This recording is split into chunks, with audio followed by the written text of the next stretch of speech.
Good Wednesday afternoon to you, 3 o'clock or 4 o'clock in time for Sports4CLE. Thanks for joining us. Plenty of Browns to talk about, less than a month away from training camp down in West Virginia. We begin today by heading to the voicemail of Truth and Reason.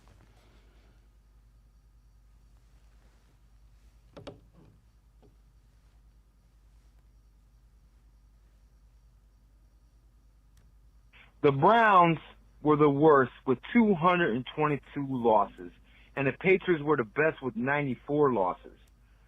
I mean, the Lions were right after us with 216 losses.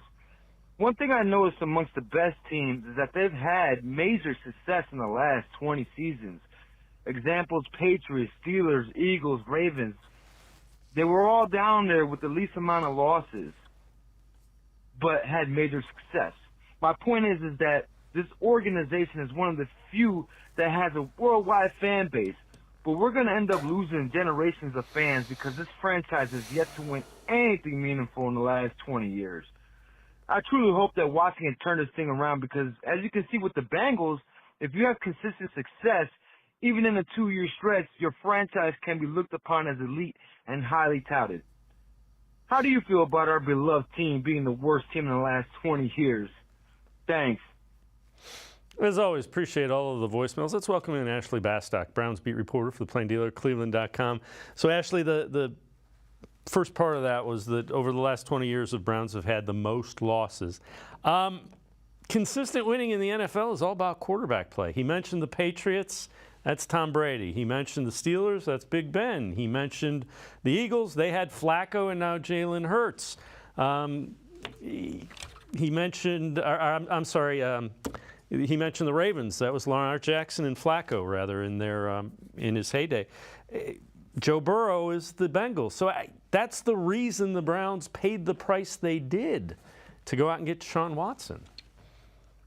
Yeah, I mean, everybody remembers the quarterback jersey, right? With the masking tape and the 20-some guys listed who made starts at quarterback for the Browns over, the 20 years where losing was all that the city ever had known, basically, since the team came back in '99. So I just think, when it comes to the fan base, though, too, it's like fans have been loyal, right? It's maybe that nationally, the Browns haven't had the same kind of presence, or they haven't been looked at the same way by analysts as some of those other teams. But yeah, I mean, it comes back to so much in the NFL is predicated on, do you have a quarterback who can go out and win you games? And I think the reality is, while we don't necessarily know that Deshaun Watson can be the same guy he was in 2020, that's the hope, right? And the Browns certainly believed that, considering they were willing to give up all the draft picks they did, and just knowing what Deshaun Watson's reputation was going to be and how that was going to change the team in the eyes on a national scale, and kind of the PR storm it was going to bring, given the sexual misconduct allegations that he faced when they traded for him. So I think that's why when, we spend so much time talking about Deshaun Watson on the football field, that's why, because this franchise is sort of hanging on that hope that after decades, they finally found their guy. And, the flip side of it is that it isn't too often that a guy who is Deshaun Watson's age, who has accomplished what he has accomplished, teams don't let those guys go free. They usually give them a lot of money to stay where they're at. So, again, you get it. Along the lines of the fan base, found this really interesting. This is from USA Today. NFL fan base rankings. Tier 1, they refer to them as the Deer Hunters. It's the Browns, Steelers, and Packers. And they say, being a Browns fan is what it must feel like getting a grand jury subpoena, except every week. No fan base is more dedicated. No fan base fights through all the L's with such ferocity. So, again, the USA Today nationally ranking the Browns fan base among the best in the league. And when they lay it out like that, you really can't argue with it. No, yeah, I mean, for me, and maybe it's my Midwest girl bias over here, I think there's nothing like Browns fans and Bills fans. And maybe that's also because I went to John Carroll, where there's a ton of kids who come from Buffalo. So I also know a fair share of Bills fans. Those to me are like 1A and 1B in terms of everything these fan bases have had to deal with. I mean, the Browns in particular all the losing, like we've talked about in the last like 2 decades. It's in some ways it's like amazing that the fan base, to that first caller's point, like locally has remained as strong as it has. Like I think it says a lot about how much the city of Cleveland cares about football. I think that's for better or worse. You know, I think in years past, like sometimes it's been frustrating when the Browns were really bad and like the Guardians were doing really well, and all anybody cares about is what's going on at Browns training camp, it seems like. So I think you just see the passion of this fan base even at the worst times, and how much they're going to care about what's going on with this team. And I think that's why it's important to know, like, they deserve to have a good team go out there on the field on Sundays and deserve to see some success given everything this fan base has put up with. And sometimes I think, like, man, if a Hollywood screenwriter tried to write a true to life movie about the Browns, I'm not talking Draft Day where everything's fictional, I'm talking true to life. Like, could you imagine, like, even just the whole Johnny Manziel saga, making it like it is stranger than fiction sometimes in Cleveland. I think we all know that. Without question. And you know, I have covered Browns fans that have been consistent playoff teams when I was much younger. So the city is really, really passionate about the Browns. When they're good, it's even, I can't even explain how tuned into Sunday is and what Monday's like when they win and what Monday is like when they lose. It is amazing. Yeah, and I mean, think about, like, it's kind of crazy to remember. I mean, obviously they make the playoffs in 2020, right? But since then haven't really obviously met the expectations and built off of that playoff appearance. It's like we still don't even really know what it would be like with this team, like as a contender in the internet age, and like because they haven't been really since the internet has been widely available to people. It just, again, it kind of just puts it into perspective of, I think, like, if they do kind of reach these goals that they want to reach, like it's really hard to predict even what the interest is going to be like for me, just because we know how passionate and how interested people are even when things are going wrong. So when things are going right and you're talking, you know, a playoff run or something to that effect, even a Super Bowl appearance or a Super Bowl win, like, I don't know that I can even fully wrap my mind around what it would look like if the Browns win a Super Bowl. This is from Mike Florio, NBC Sports Pro Football Talk. Brown's interest in signing free agent DeAndre Hopkins as a target for his former quarterback, Deshaun Watson. But if what he's saying privately to the team matches what he said publicly, and the Browns aren't interested, that's where you say there may be a little pressure point here between Watson and the Browns at a time when it's critical the Browns get more out of Deshaun Watson.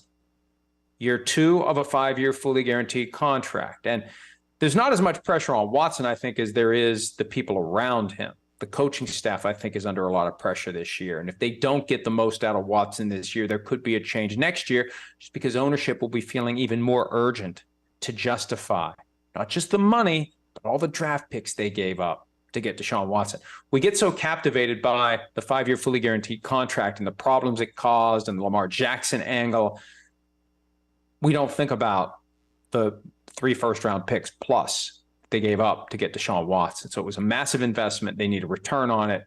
And if Watson wants Hopkins, no, that to me is significant. We won't know the truth because Watson's not going to come out and say, yeah, I just said those things to be nice. Sometimes you just say what you have to say.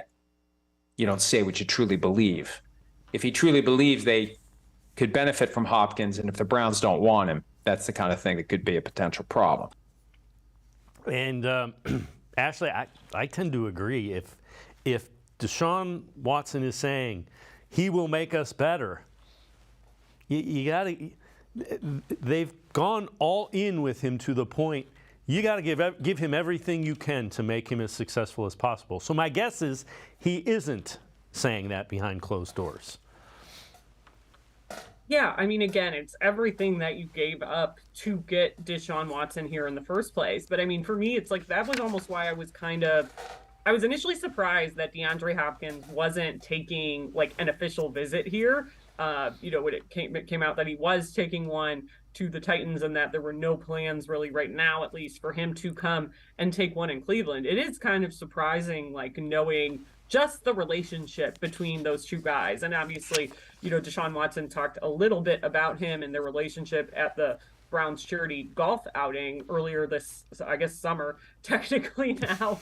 And he really just said, I know he got asked, like, oh, have you talked to DeAndre Hopkins about wanting to come here? And he's like, well, like, I always talk to D-Hop. And it's true. Like, they really are. They do kind of seem like they are friends. But I think ultimately, it just has seemed like from Mary Kay Cabot's reporting, my colleague, that it was always kind of like this far-fetched thing. Like, I think maybe DeAndre Hopkins, who knows, maybe he has a certain dollar figure in mind that's just not going to be feasible in Cleveland.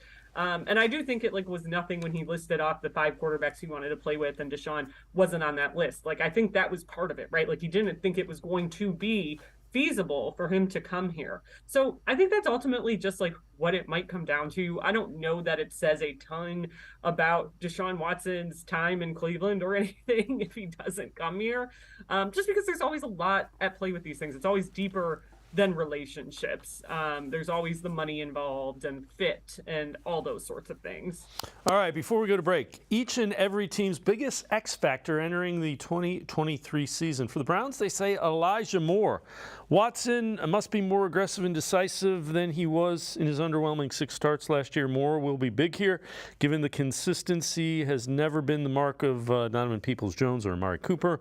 Moore has a chance to become Watson's de facto go-to target. I don't know that you can make that statement against the consistency, but I would say as far as aggressiveness and decisiveness, that's a factor of being in a new system as well. But I think Elijah Moore can be pretty good here. Yeah, like for me, I think Amari Cooper is like an undisputed #1 receiver, so I'm with you. I don't kind of get that point made. But what I will say about Elijah Moore, I actually do think like he is a key X factor on this team. I do agree with that part of it, because when you look at the receiver room last year, the thing they were missing was speed. And I think what was really important this offseason was they went out and got 2 guys in Elijah Moore and Marquise Goodwin, who have they both have speed, but they have different kinds of speed. Like Marquise is more of your vertical stretch kind of guy. He's, of course, an Olympic track athlete as well.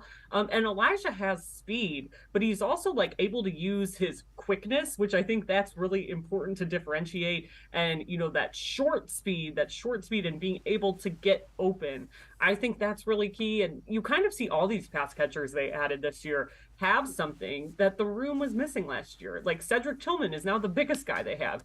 Jordan Akins in the tight end room. He brings something I think that's really important, which is a familiarity and an already established chemistry with Deshaun Watson. And I think when we think about the pass game last year, over those last 6 games in particular, it's also important to note that like Amari Cooper was playing through a really tough core injury for basically all of that time, that most players would have shut it down at that point. And Amari Cooper just like doesn't miss games. So he continued to play through it, had the offseason surgery that he needed, and everything's gone swimmingly, it sounds like, after that. So I think that's also an important part when you look at how those 2 in particular gelled. But Elijah, I think, is key. I mean, he's basically, when you think about it, he's basically your 2nd round draft pick, because you traded your 2nd round pick to get him. And I do think Elijah Moore is a better player than one they would have been able to pick up in the 2nd round of this year's draft. Agree with you wholeheartedly. Ashley Bastock and I are going to step aside, take a quick time out. Other side of the break, we'll turn our attention a little bit to the defense,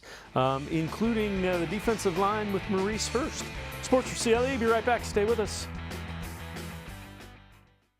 The Ohio Lottery Partners in Education program recognizes role model students and teachers from across Ohio. Nominations can now be done completely online. To nominate a deserving teacher or student, go to OhioLottery.com. In the About section, find Partners in Education. There you will find links to the nomination forms. Students kindergarten through 12th grade can be academic all-stars. Teachers can be honored as a Teacher of the Month. The Ohio Lottery Partners in Education, where stars shine.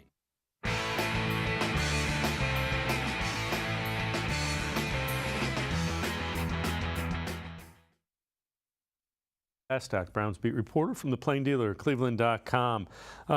Newly acquired defensive tackle Maurice Hurst talked about playing for Jim Schwartz, defensive coordinator. Yeah, I'm excited just being under Jim Schwartz's mentee and Chris Cedric. Even though I didn't play many games at San Francisco, I had a lot of success rushing throughout practice and my years at the Raiders. So, just really excited to get back in there and get going and get moving and, see how everything shakes out in the end. And that Maurice Hurst from an interview that was done by Ashley Bastock. Ashley, I know you kind of wrote an article about the opportunity for Hurst. Take us through that and what you found out talking to Maurice Hurst.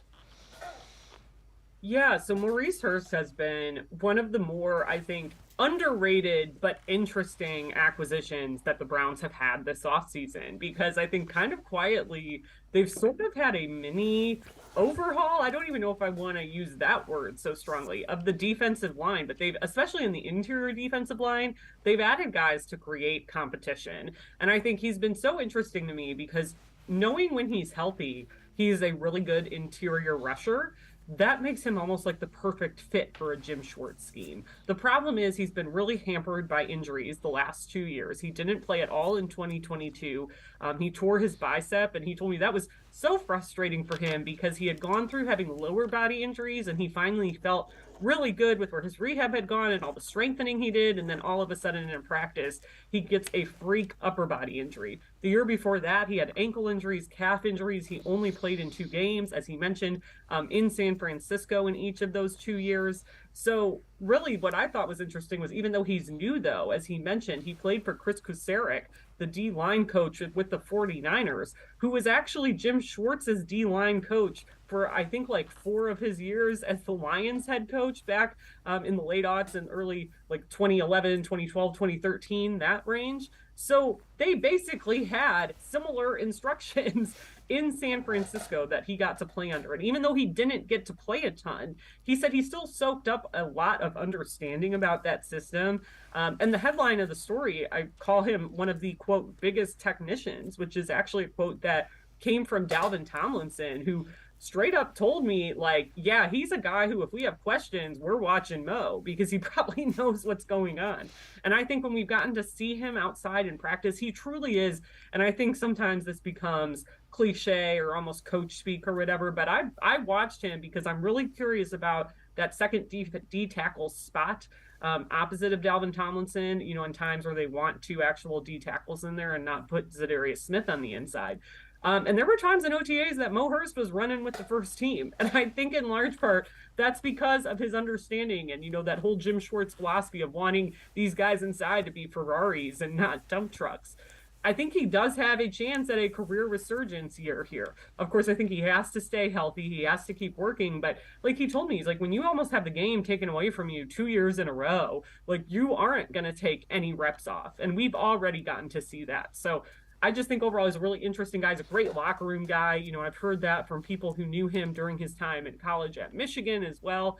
And I'm really intrigued by him and what kind of role he might play, because I definitely think he is way more than a camp body.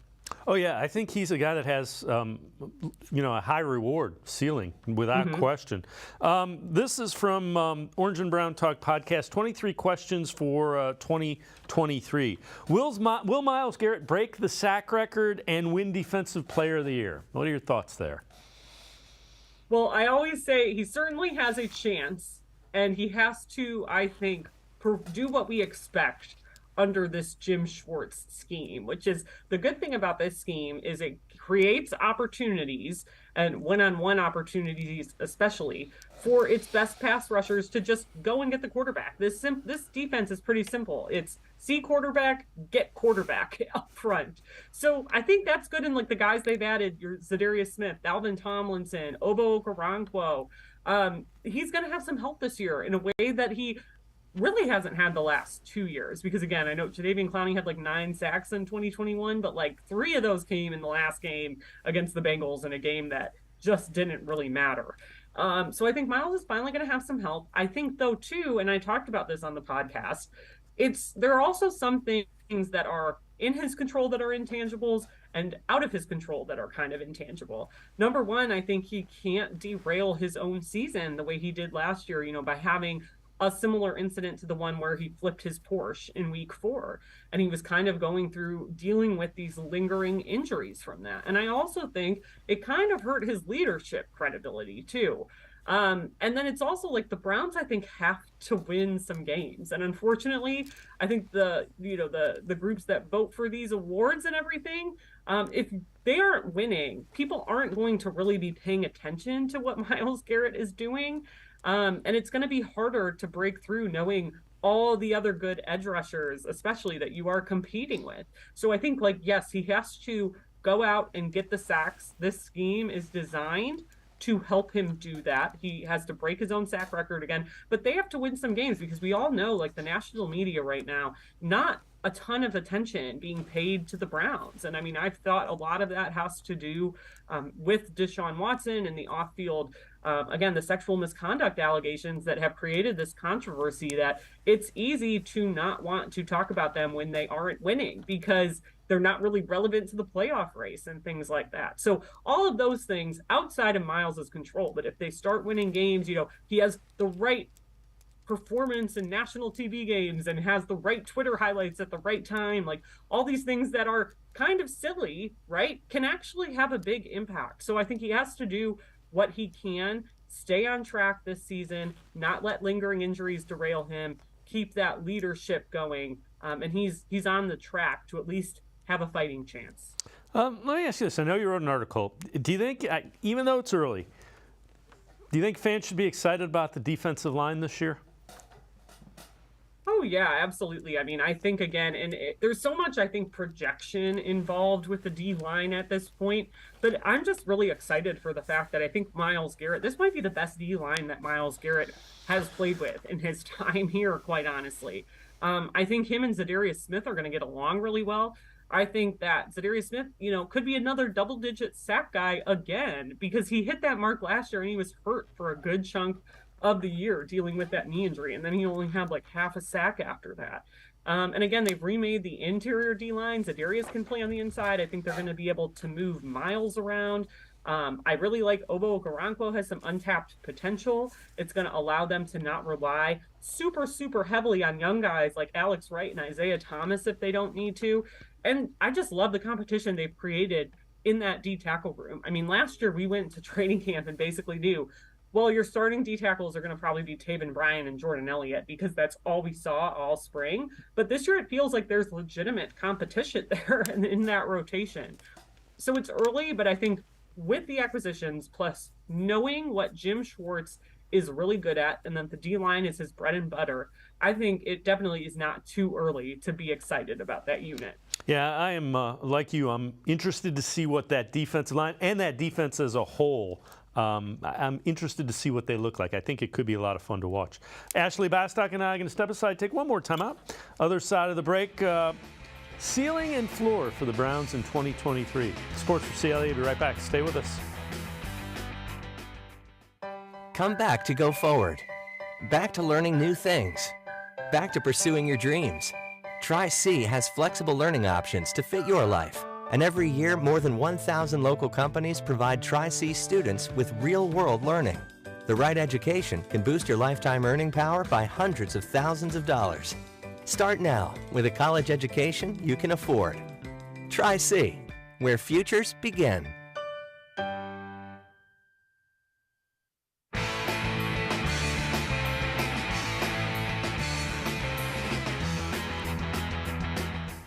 We continue talking Browns with Ashley Bastock, Browns beat reporter from the Plain Dealer, cleveland.com. Greg Newsome on Sirius's NFL radio talked about what he has seen from Deshaun Watson in mini camps as well as OTAs. Man, I feel like he's back to his old self. I could just kind of tell. I obviously wasn't on a team with him in Houston, but just the confidence that he's playing with, decision making. Obviously, a guy who hasn't played in a very long time. I didn't expect him to come in, and get straight back to Superman. But I feel like he's back. Honestly, been competitive, making amazing throws. I know you guys see some of them deep balls he's throwing. Like, he's throwing perfect balls. So we're super excited to have him back for the whole entire season. And, you know, we're just super excited, and we kind of can feel the energy in that locker room. Ashley, you were out at Browns all the time. What did you think of the spring that Deshaun Watson's had?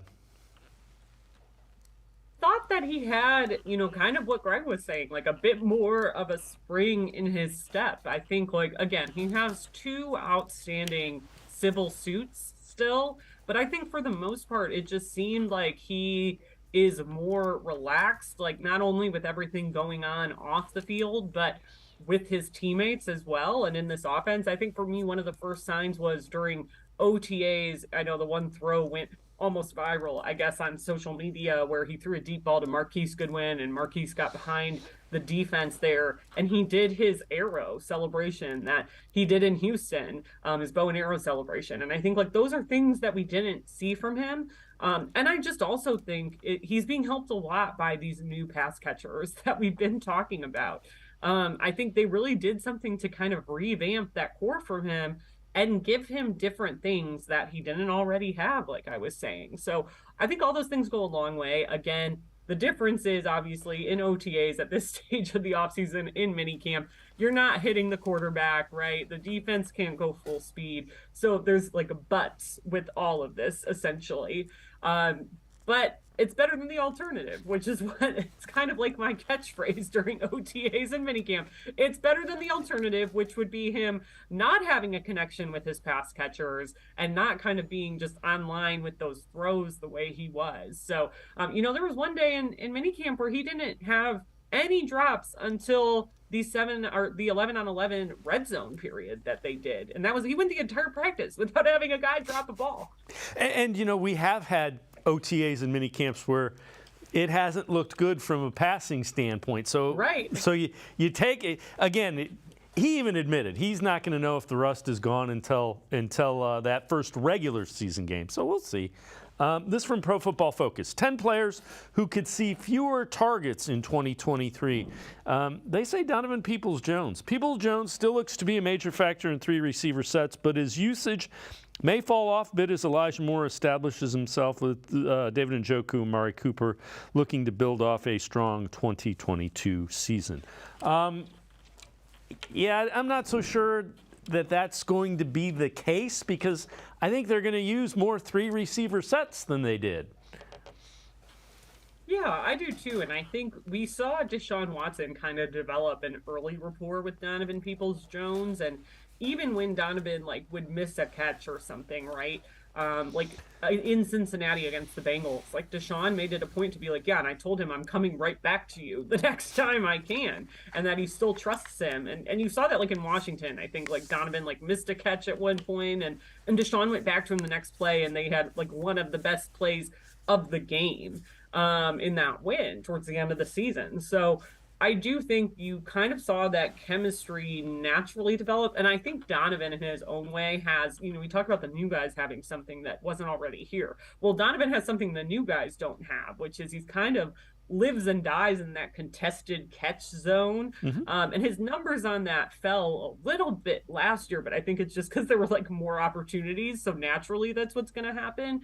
And I know Deshaun Watson loves to throw guys open. And Donovan loves to have a quarterback that throws him open. So I think in that way, they gel.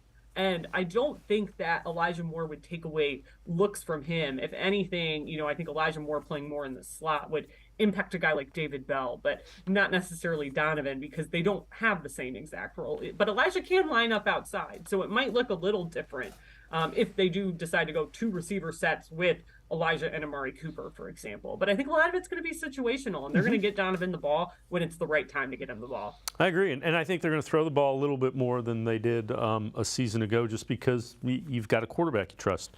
All right, before I let you go, this is from yardbarker.com. Ceiling and floor for the Browns in 2023. They say the ceiling is 12-5. The additions of Elijah Moore, Marquise Goodwin, Cedric Tillman, Zadarius Smith, Dalvin Tomlinson bolster Cleveland's case for a turnaround. The schedule, ranked 26th most difficult in the NFL, is easiest in the AFC North. Note that happens when you finish in last place. Floor 7-10. Not difficult to argue that the Browns are still the worst team in the division, one with a great chance to match last year's season's lousy record, especially if Watson plays as he did last year, 3-3, 52.8 or 58.2% completion percentage. I would disagree with that. The floor probably is 7-10. I don't think they're the worst. When I look at that roster, I think they're closer to the best than the worst. I'll say that. I think that's a fair assessment and probably where I'm at as well. I mean, we're going to have an episode of the podcast coming out here soon where we actually drafted position groups in the AFC North. And when you start to break it down like that, you realize the Browns are leading the pack in a few position groups. It's not just one. So I definitely think they have a talented roster. I mean, I think they could win more than 12 games if all goes according to plan. And like we said, they do have an easy schedule in the division because of how they finished last year, or the easiest schedule in the division, I should say. So I think, it's hard to predict the ceiling for me. I do think the floor is probably in that 7-8 win range kind of. If you go below 500 again, I think that's automatically a disappointment. And it's what could happen if Deshaun Watson just cannot bounce back at all and the defense is a total disaster in this remake. But I think they have the talent, easily here to try to make a playoff run. Yeah, I definitely think the pieces are in place, and I think it's more likely that they put it together than that they don't. But you can never say never as far as, not living up to expectations for a third straight year. Right. So much of this is hard to predict, especially when you think about what the expectations were the last 2 years and they couldn't meet them. So I get any fans who are hesitant to believe, oh yeah, this is 100% going to be fixed. Because if I was a fan, I would probably be with you. I'll believe it when I see it. But I do think the talent is there. It's about, can this talent do more than just look good on paper now? Agree with you wholeheartedly. Ashley Bastock, as always, thanks so much for the time and the insight. Appreciate it very much, Ashley. Thanks. Ashley Bastock, make sure you check her out. Really good stuff. Browns beat reporter from the Plain Dealer, cleveland.com. We continue talking Browns on Sports4CLE. We'll head back to the voicemail of Truth and Reason. We'll be right back. Stay with us. Come back to go forward. Back to learning new things. Back to pursuing your dreams. Tri-C has flexible learning options to fit your life. And every year, more than 1,000 local companies provide Tri-C students with real-world learning. The right education can boost your lifetime earning power by hundreds of thousands of dollars. Start now with a college education you can afford. Tri-C, where futures begin. The Ohio Lottery Partners in Education program recognizes role model students and teachers from across Ohio. Nominations can now be done completely online. To nominate a deserving teacher or student, go to ohiolottery.com. In the About section, find Partners in Education. There you will find links to the nomination forms. Students kindergarten through 12th grade can be academic all-stars. Teachers can be honored as a Teacher of the Month. The Ohio Lottery Partners in Education, where stars shine. I am powerful beyond my wildest imagination. I will define my future. I will keep challenging myself to improve. Because I am a future leader of this great nation. I will be responsible for raising a beautiful family. And educating not only my generation, but many more to come. I will make a difference in my community. And I will stand up for what I believe in. I will not settle for simply chasing my dreams. I will achieve them. Because I was given a chance. An opportunity. A home. At Family, Career, and Community Leaders of America. The ultimate leadership experience. FCCLA has been one of the greatest experiences of my life. It's made me who I am today. Join us. We'll build a new future together.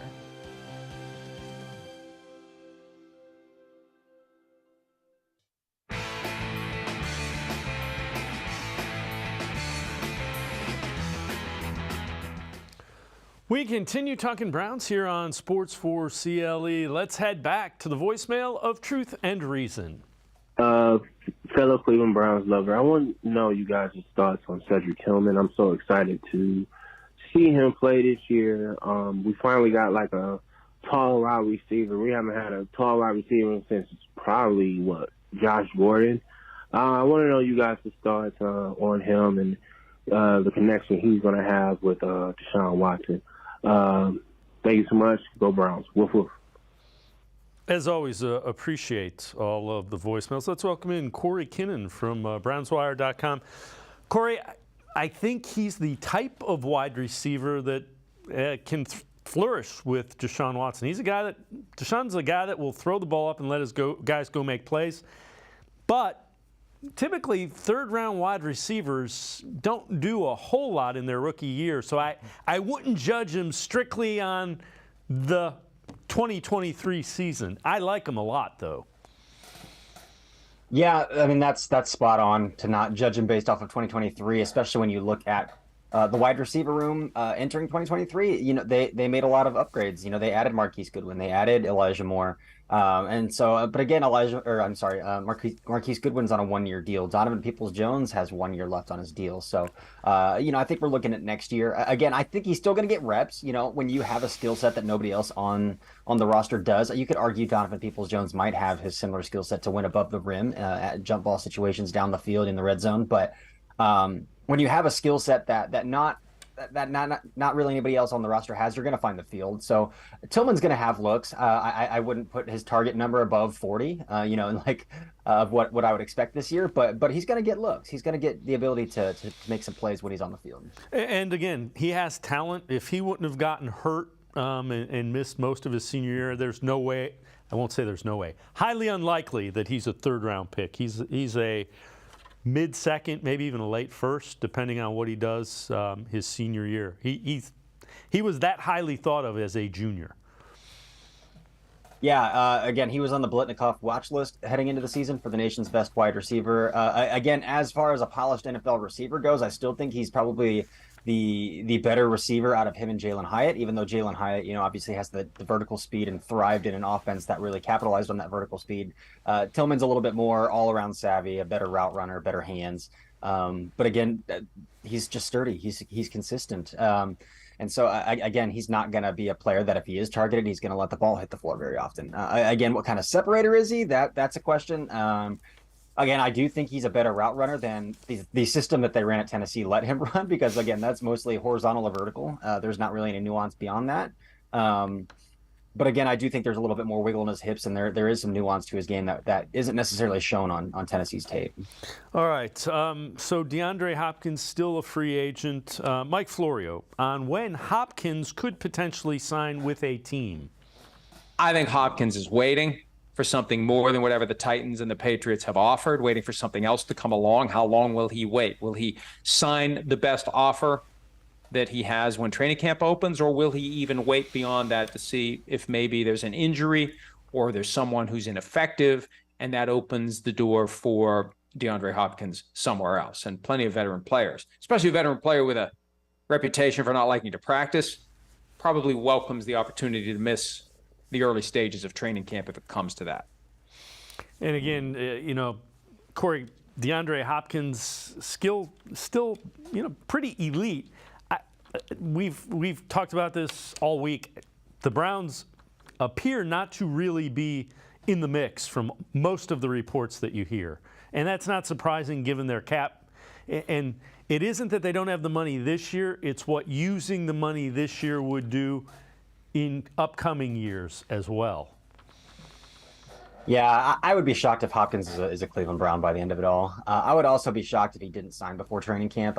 That's just not the kind of vibe I get. Like, especially heading to a new offense, and you know, the two offenses that he's rumored to be heading to, or like that are interested, are New England and Tennessee, which are a great deal different than what he was playing under Bill O'Brien. I guess Bill O'Brien would be his offensive coordinator at New England. So you could say that, you know, maybe if he goes to New England, he could miss a week or so because he already knows that offense. But going from a pure air raid under Cliff Kingsbury to, you know, a heavy outside zone that Tennessee's been running, like that's pretty steep. Again, I would be shocked if he didn't sign before training camp, and so I think that puts him kind of on a 4-week timer, you know, another month. But again, the interest could be there, but from other teams, but he's only visited 2 teams. He's been on the market for almost a month now. So, and there's a reason he's on the market. It's because nobody. I mean, it felt really unlikely to me to begin with that anybody was going to give up over a 4th rounder for a guy making that much money at that age and who wanted a new deal. So it always felt unlikely that a trade was going to happen, unless, again, it was for a 4th, 5th rounder like Amari Cooper last year. It's kind of the same situation. And now that he's on the market, maybe he's turning down visits. Maybe he's just taking his time. But outside of that, it's really Tennessee, New England, maybe Carolina, maybe Cleveland is it. And I would be shocked if it was Cleveland. Yeah, I'm with you. I would be, barring some sort of injury, I would be really shocked if it's Cleveland. All right, Aaron Wilson, national NFL reporter, tweets this out, and it's Perrion Winfrey going to work and getting after it, getting ready for training camp. And you see a lot of work going in, some core work, some agility work, speed work. Perrion Winfrey going through the workouts. And Cory, it's good to see this because he's going to have to come in here and not only be a model citizen, he's got to win a spot on this roster. And it hasn't been what the Browns or what really Perrion Winfrey has wanted the first go-round here. Mm-hmm. Yeah, it's good to see. Again, it's the offseason, so I would hope that's kind of what he's doing as well. But and again, it's a new. I'm willing to kind of throw away the defensive tape from 2022. Again, we saw regression out of guys who had stellar rookie seasons like Greg Newsome and JOK. I'm willing to throw that out and say I'm not going to bank that that's who they are as players. I tend to give the same leniency to Perrion Winfrey, who, excuse me, is a heck of an athlete. He's built in the lab. So I would say he's probably on the track to make the roster. I think they're going to roster 5 defensive tackles. I think there's 3 already locked in Tomlinson and Ika and in Elliott after Elliott redid his deal. So that leaves Winfrey to battle out with Tristan Hill and with Maurice Hurst. I do think he's probably on the inside track to win one of those 2 roster spots, assuming they roster 5. Again, Alex Wright's going to play a lot of inside, so I don't know if they consider him a defensive tackle or if he'll be one of the 5 edges that make the roster. I would say 10 defensive linemen. Tommy Togiai is on the outside looking in, but pretty far outside, I would say, at that. But Perrion, he's just got to come in and impress. But again, for Perrion, it's more than just on the field. He's got to prove it off the field too. So even though he's on the inside track, I would say to make the roster, that doesn't make his leash longer. The off the field stuff we're like 3 or 4 incidents deep already with him, and he's been on the roster for a year, like a little over a calendar year. So yeah, no, I want to see it in training camp. Yeah, so yeah, I'm with you. He does have the skill set to get upfield from that defensive tackle spot, which Jim Schwartz wants. But I'm with you. He's got to be in the classroom, away from the field, and all business. And you can't have another slip up because he's had too many of them already. Before we go to break, give me some guys you think are battling for roster spots, legitimate training camp roster spot battles, and a veteran that you think could end up getting traded by the Browns, before that cut down time. Yeah, I would say I'm going to start with center Nick Harris, which is really unfortunate because he was your penciled-in starter. I would say penned-in starter at the beginning of last season before he blew out his knee in the very first play of the preseason, very first series of the preseason. But now they've drafted another center who has a very similar skill set to him, who is under contract for 4 years, where he's under contract for 1 year, and they re-signed Ethan Pozick to be that starting center now. So it'll be interesting. And Michael Dunn has some swing guard to center versatility, and he's played both. So I think Nick Harris is probably on the outside looking in right now at this point as well. And then another one, man, that's tough.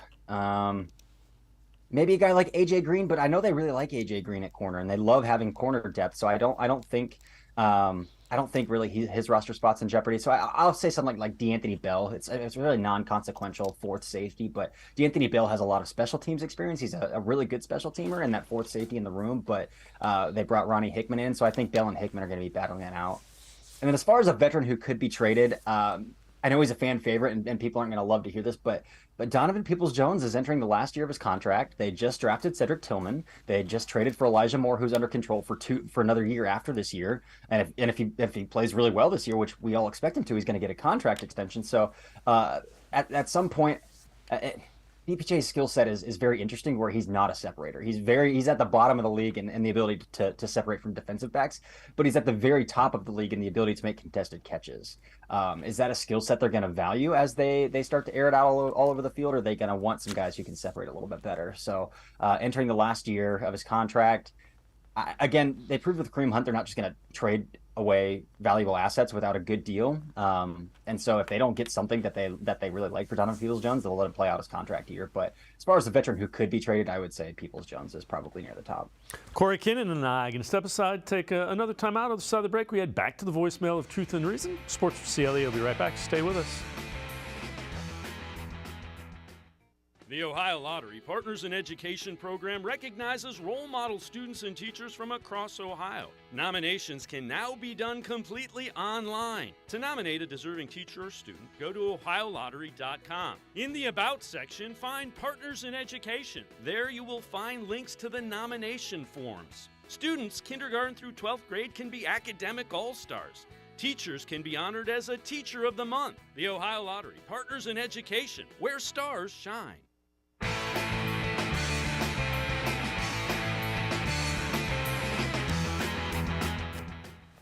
We continue talking Browns with Cory Kinnan from BrownsWire.com. Let's head back to the voicemail of Truth and Reason. Hi, thanks for taking my call. This call is in reference to the Browns. I like the additions that they made, but my only real concern is like the linebacker, like a guy that can really just, like a Lawrence Taylor or Michael Parsons, to just come take the head off on the run plays. You know, we have the Joker. I just call him the Joker. He's a little light. Hopefully he gained a little weight. But that's my only concern. I think that the Browns did a great addition of, with not having a first-round draft pick, of solidifying the defense and of course the offense. But the defense was my main concern. Linebacker, you know. That's my question. Hopefully someone can put an angle on that for me. As always, appreciate all of the voicemails. Cory, I think when you look at the linebacking core, what Jim Schwartz is going to ask them to do is run fast and cover a lot of ground. And it's going to be, they're going to push the line of scrimmage back. If you watch his teams from the Eagles, even on run plays, they're like 3 yards, 4 yards pushing the line of scrimmage back. So you need fast guys that are supposed to clean up stuff.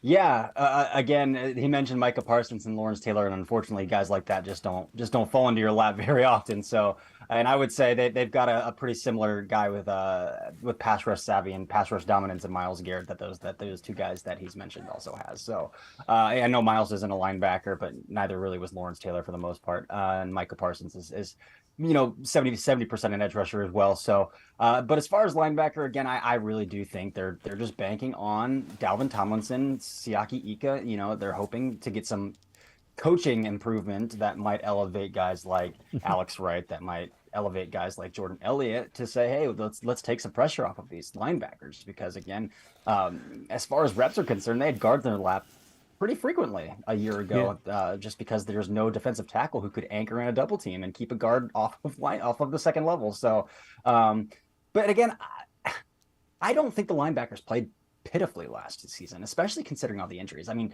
sure, like a guy like Jacob Phillips looked really overmatched at times, but again, he was hurt by midseason, and so I think Sione Takitaki had a career season. Anthony Walker was having a career season, but again, those guys also finished the season on IR. So I get the concern, but I also don't think for as depth-ridden that the linebacker position was last year, I think they had guys just step in and play well. Like even Reggie Ragland off of the practice squad stepped in and played well near the end of the year. So Tony Fields Jr. stepped in out of a depth position and started, and I thought he played pretty well when he was on the field for the Browns as well. So I don't think they're as concerned as the fan base is about linebacker. I think I would have probably added another name to the room, but they're going to run it back, and we'll see how that goes. Yeah, and again, I think what they're thinking is our style of defense is going to be very different. What we're going to ask our linebackers to be able to do is going to be a little bit different as well.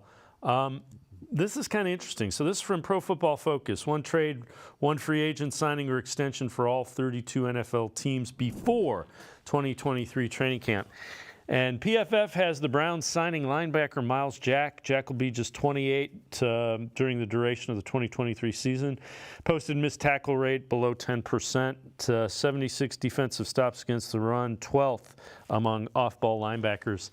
Cory, I'm with you. I don't think they're going to add a body. And the question you have to ask about Myles Jack in particular is Jaguars couldn't figure a way to make him work. The Steelers, he's been around for a guy that was pretty highly thought of and drafted late. I believe it was late first round is where he got drafted, or maybe early second. It was early second because he had that knee injury coming out of UCLA. Yeah.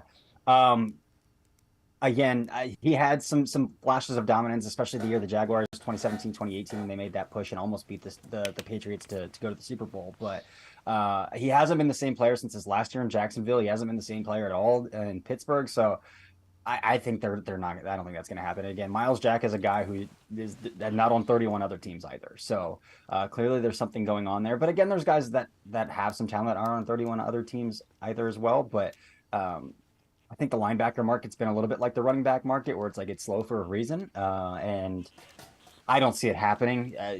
On paper, his athleticism is great, but I want to know what's his play speed in game. So he's just not the same player he was coming out of UCLA when he was a two-way player playing running back and linebacker for them. But yeah, I don't see it happening.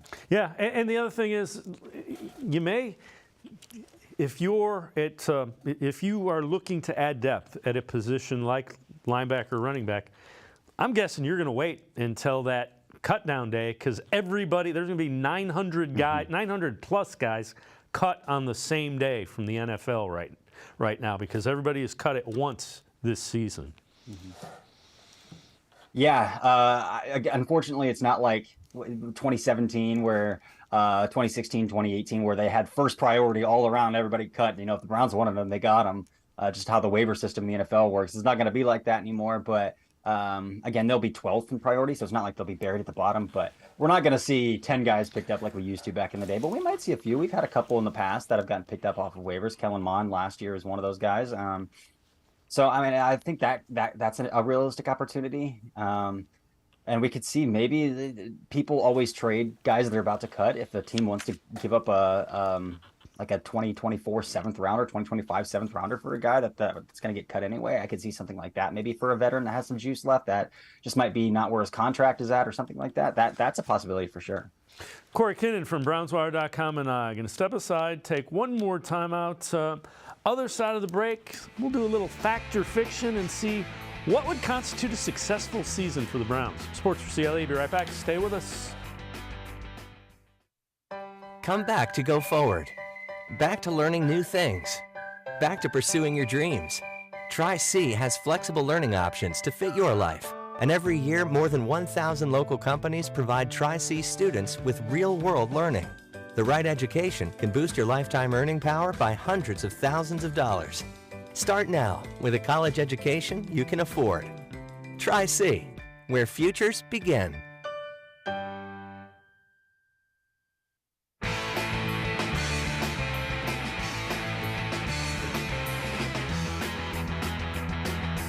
We continue talking Browns with Cory Kinnan from BrownsWire.com. Emmanuel Acho from FS1 Speak. What would constitute a successful season for Deshaun Watson in 2023? Success for me would be winning a playoff game. You have to equal your personal best individually, and you have to equal your personal best as a team. Mm-hmm. I always think about times, again, y'all know my favorite sport is track and field. If you switch coaches, even if you're the best ever, your first year it might not be great. But what is a sign of success? Am I as good as I have ever been? As good as Deshaun has ever been is winning one playoff game. That was with Houston. As good as the Browns has ever been in the last 23 years is winning one playoff game. That was with Baker. So success to me is being as good as you have ever been. Can you equal your personal best? Because now we can grow from it. Usually you have to take a step back to go a couple steps forward. Last year, the Browns took a step back. Now the question is, can they catapult themselves forward? I believe if he wins a playoff game, then he's equaling his individual personal best, equaling his collective personal best. From there, you can grow. There's a phenomenal point to be had about how much money Deshaun Watson is getting guaranteed. I do believe that is a brilliant point.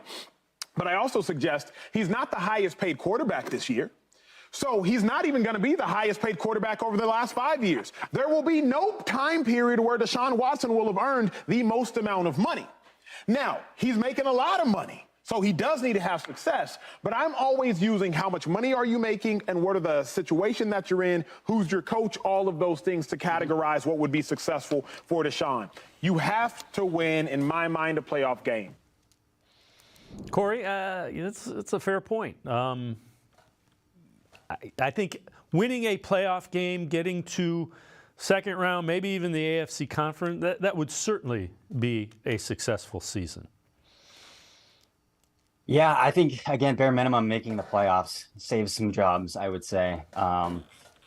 But for success for Watson, I would say getting back to that level. Again, I don't expect him to throw for 4,800 yards like he did that last year in Houston. It would be great, and I think they're catering an offense that could. But again, he's playing outdoors. He's playing in a cold environment compared to playing in a dome and in Houston, all season long. So I think there's some leveling there as well. But there's no reason that he shouldn't be back to playing at a high level, I would say. Again, expecting Kevin Stefanski to completely flip the offense on its head after 12 weeks or expecting Watson to step into that offense that he's never played in before for those last 6 games it's understandable. It's not an excuse. It's understandable why there was a little bit of lag, but now you have a full offense or a full off season of the coach and the quarterback working together to say, hey, this is what we're doing this year now. Instead of week 12, they're in a meeting saying, hey, what are we going to do differently from last week to this week? It's a huge difference there. Yeah, I would say getting back to the playoffs is a great place to start. Winning a game is a bonus at this point. All right. This is from Dog Pound Daily. Let's do a little fact or fiction. We'll give you these 3 topics that they have. So Nick Chubb will win the rushing title. You think that's fact or fiction for 2023? I say fiction. Again, Nick Chubb is the most efficient running back out of gun run, which they're going to run a lot more out of gun run, but his touches won't be anywhere near 300. It's not going to happen. And again, when you look at the Tennessee Titans, whose roster is pretty decimated, especially on the offensive side of the ball and then their wide receiver room, Derrick Henry's going to touch the ball a lot. Josh Jacobs is going to touch the ball a lot. Saquon Barkley, well, if Jacobs and Barkley get a contract situation figured out other than the franchise tag, those guys are going to touch the football a lot, and the Browns are going to throw the ball more. So again, load management for Chubb, he's not getting 300 carries. It's not going to happen. Offensive-wise, in the direction the offense is moving, that number is going to go down anyway naturally. So I think that's going to be fiction. All right. Fact or fiction? Elijah Moore will have more receiving yards than Donovan Peoples-Jones. I think that's fact, which feels odd to say about a receiver who's coming off an 800-yard season and a receiver who's coming off just getting traded after an abysmal ending in New York. But when I look at the 2 skill sets, Elijah Moore is a much more natural route runner, a much more natural separator. So I think, and the numbers show it, like he was always open in New York. It was the number of targets that he saw, but he was always open. He was always carving up defensive backs. So again, if this offense is where we think it's going to be, Deshaun Watson is going to find open guys. And again, as I said earlier, Donovan Peoples-Jones, his separation numbers are near the bottom of the league, and Elijah Moore's are near the top. So I think Moore's going to have more receiving yards than Donovan Peoples-Jones. I think they view Moore as a guy they want to get touches to as well because he's really good in open space and gets the quote-unquote easy yards. All right, last one. Deshaun Watson will pass for 4,000 yards and 30 touchdowns. Fact or fiction? Oh man, I would say if there was a money line, I would take the line. I don't feel comfortable going much over that, but yeah, 4,000's a lot, man. He put 48 and 33 his best season, so 30 is pushing his career totals. I'll say fiction on that, but I think it'll be close. Yeah, and you know what? If he comes around that, it's going to be a pretty good year for the Browns offense and the Browns as a whole. If he's in that 4,000, 30 touchdown range, you're probably a playoff team. Oh yeah, 100% your playoff team. Yeah, especially with your running game on top of that. Even though it won't be as heavily committed to as it was in the first 3 seasons under Kevin Stefanski, they'll still be committed to running the ball. You have the best running back in the NFL. You're going to get him carries. You're going to get him touches. You're going to put the ball in his hand. But you also have to realize that he's 29, almost 30 at the position that declines the steepest when you hit that mark. So I think they're going to do their best to see if they can get another year out of him after this as well, as he's getting near 30. Yeah, I agree with you. And I think he's going to be more efficient because you're not going to see as many 8 and 9 man boxes. They're going to be spread out. So that's going to help Nick Chubb as well. Yeah, I 100% agree. Again, the passing game has to be successful, which just the style of quarterback Watson is as well is going to help a lot compared to Baker Mayfield, Jacoby Brissett, who are pretty straight drop back quarterbacks who aren't going to do a lot when structure breaks down. You have a quarterback who can, and so you have to keep more eyes on that, and that's going to naturally take eyes away from Nick Chubb, and then you have some receivers who can do some fun things in the flat, moving the eyesight horizontally instead of just vertically or underneath. So yeah, we're going to see some lighter boxes for sure. Cory Kinnan, BrownsWire.com. Appreciate the time and the insight. Thanks very much, Cory. Yeah, no problem. Thank you. Cory Kinnan, make sure you check him out. Really good stuff, BrownsWire.com. It's going to do it for this edition of Sports for CLE. We'll see you back here tomorrow at 4 o'clock. Have a great night, everybody. See you tomorrow at 4 on Sports for CLE.